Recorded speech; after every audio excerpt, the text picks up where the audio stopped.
Meta ġie arrestat in-negozjant Yorgen Fenech, il-pulizija kienu għamlu 3 tfittxijiet b'waħda minnhom tkun fuq il-jott tiegħu li kien sorġut fil-marina ta' Porto Maso. Dan kien konfermat meta komplet il-kompilazzjoni brabta mal-iskandlu 17 Black u l-proġett kontroversjali tal-Electrogas.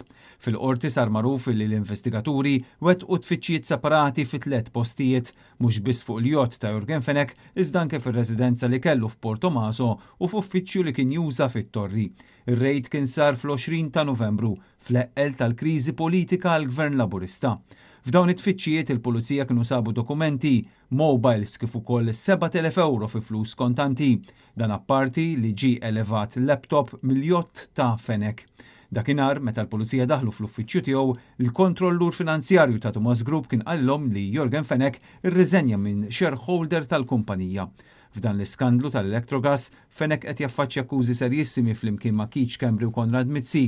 Mizzi u Xkembri qed jaffaċċjaw akkużi separati brabta ma' l-iskandlu Vitals fil-waqt li Fenech mistenni għaddi ġuri fuq l-qtil ta' Defni Caruana Galizja.